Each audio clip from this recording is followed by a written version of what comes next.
Hey guys, welcome to Mastering Your Item Builds in Deadlock. Someone requested this video in the comments of my last video, so here we are. Let's get straight into it.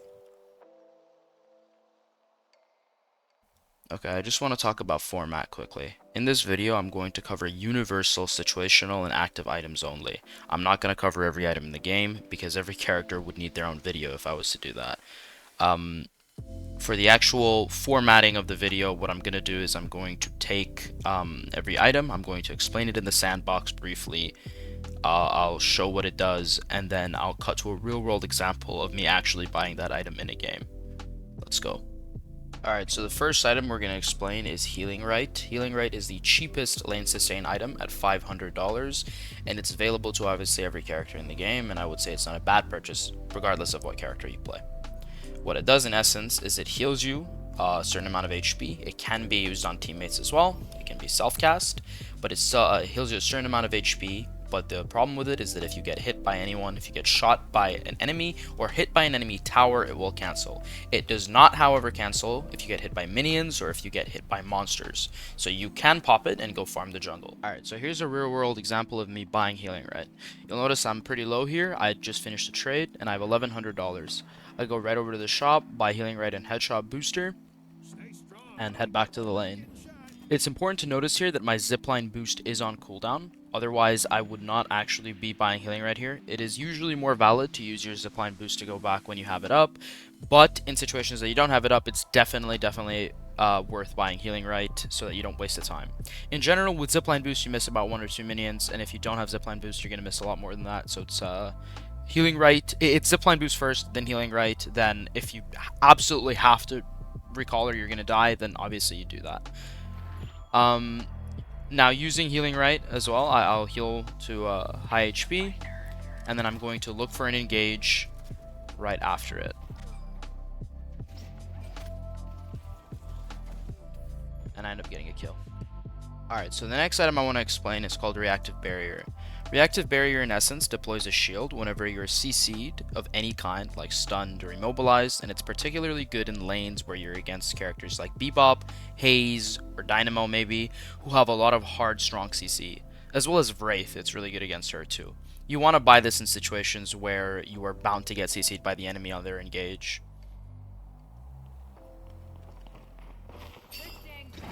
You'll notice that I'm taking no damage. Alright, so the third item that I'm going to be explaining is called Rescue Beam. Oftentimes you'll buy this on supports, but technically anybody can buy them. This item extends from Healing Rite, so it is an upgrade of Healing Rite. And in essence what it does is it pulls your enemy towards you, or your teammate towards you, sorry. Let me show you guys an example. Okay, so I have two of my friends, Great Talon and Bebop here, to help me demonstrate this example. Let's try it out. Done. So as you guys can see, the primary use of this item is to rescue your teammates, as the title suggests, Rescue Beam. Very, very situational, especially good against Bebop. The next item is Healbane. This item is pretty much like Executioner's Calling from League of Legends, if anyone's ever played that. It basically just reduces the enemy's healing. It's particularly good against characters like Infernus, who heal a lot, and it applies the heal debuff based off of shooting the enemy. That's pretty much it. Alright, the next item, Debuff Reducer, is kind of in line with Healbane. It's used to counter characters like Infernus or Shiv who have debuffs like the fire damage or the bleed damage that comes from their main damage in their kit, sorry. I would suggest buying this item for sure against those characters because it reduces their damage by quite a bit and it gives you bonus health and weapon damage anyway, so it's not like it's a waste of money. An important point about Debuff Reducer is that it upgrades into Debuff Remover. Debuff Remover, though often not purchased because of how expensive it is and items like damage items would likely be more prioritized, does remove debuffs like any other active ability, and it does get rid of Infernus's fire stacks or Shiv's bleed or even a disarm like Moen Krill's. So it's good particularly in those situations where the enemies have those kinds of debuffs or like Withering Whip, etc. Now it's time for the only orange item that I have in my situational item list, the Warpstone. Warpstone is pretty much just like a flash from League of Legends. It slightly moves you forward when you press it, it's instant, and it has a 15-second cooldown. Another important thing to note about it is that it can be used in the air. Okay, just in advance, excuse the buggy replay. I'm not sure why the game is being like this, but it is what it is. Real-world examples of Warpstone. I would say that Warpstone has three uses. Use number one is getting away from sticky situations. Use number two is putting yourself in situations where you can get kills, and use number three is using it in conduit or in connection with a good ult like Dynamos. Imagine warp crystalling in, and then suddenly there's a Dynamo on you, and he's singularitying in, and everybody's getting ulted. Those are the primary uses of it. I'm going to showcase them now. Here's the first one. Get hooked by Bebop here, Quantum Entanglement, and Warp Crystal. And it gets me pretty much back to safety, far away from any of the danger. Okay, so here is me using it aggressively. I look at my minimap and I see my Shiv chasing down this Bebop, so I know that he's going to be right here. Quickly I Warpstone into him, and there he is right in front of me, and I shoot him and kill him. And finally, here's an example of me using it in connection with an ult like Dynamos. Warp Crystal in, ult this guy. I got right past his wall because of the Warp Crystal, so if I didn't have Warp Crystal, I would not have been able to get here. Warp Crystal his wall, Singularity him, and that obviously is going to lead into a kill. Okay, next we have Unstoppable. Unstoppable, once popped, disables any CC from being able to hit you. That means stun, sleeps, interact, everything.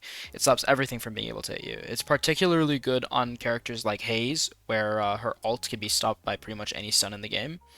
When you pop it, you have a little blue aura like this, and yeah, you can't be CC'd for about 5 seconds. I'm going to go ahead and have a friend help me demonstrate that. Okay, here we are with my good friend Dynamo. He's going to use a Singularity on me as I use my Bullet Dance. So we're going to pop Unstoppable, we're going to Ricochet, and he's going to Singularity, and it's not going to CC us. We're still going to take the damage, but we won't get hit by the actual effect of the Singularity. And just remember and keep in mind that you have to pop Unstoppable before you get CC'd. If you get CC'd and then pop Unstoppable, the game won't let you do it, and it's essentially a waste of an item. Okay, the next item I want to talk about is called Slowing Hex. Slowing Hex is primarily purchased on Warden as it's part of his main core purchases, but it can be purchased on anyone else given the circumstances, like going against a Lash or an Infernus. Using Slowing Hex will immediately silence the enemy's